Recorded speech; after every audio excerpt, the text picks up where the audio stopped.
ओशो का मानना था कि सेक्स केवल शारीरिक क्रिया नहीं बल्कि जीवन ऊर्जा का स्रोत है। उनके अनुसार यही ऊर्जा हमें जन्म देती है, हमारी रचनात्मकता को पोषित करती है और हमें आनंद से भर सकती है। जिस प्रकार बीज से वृक्ष और फल उत्पन्न होते हैं, उसी प्रकार सेक्स ऊर्जा से प्रेम, कला और ध्यान की अवस्था विकसित हो सकती है। भारतीय समाज और अन्य धार्मिक व्यवस्थाएं सेक्स को पाप, वासना और बुराई मानकर दमन की शिक्षा देती रही है। ओशो का कहना था कि दमन से विकृति जन्म लेती है। जब इंसान अपनी स्वाभाविक प्रवृत्ति को दबाता है, तो वह अपराध बोध, मानसिक तनाव और असामान्य व्यवहार का शिकार हो जाता है। उनका स्पष्ट विचार था, सेक्स को दबाओ मत, उसे समझो और स्वीकार करो, तभी उससे ऊपर उठा जा सकता है।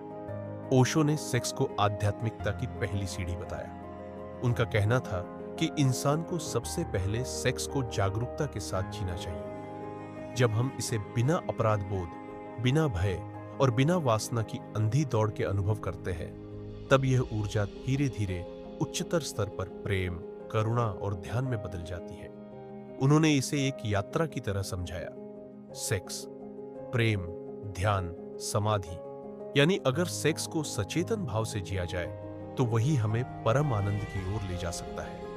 ओशो ने कहा कि सेक्स केवल शारीरिक आकर्षण नहीं है, बल्कि यह दो आत्माओं का मिलन भी है। उन्होंने इसे एक ध्यान की विधि के रूप में प्रस्तुत किया। उनका मानना था कि जब प्रेमी प्रेमिका एक दूसरे में पूरी तरह विलीन हो जाते हैं, तब कुछ क्षणों के लिए अहम समाप्त हो जाता है। यह अहम का लोप ही आध्यात्मिक अनुभव का आरंभ है। ओशो ने पारंपरिक विवाह संस्था पर भी प्रश्न उठाए।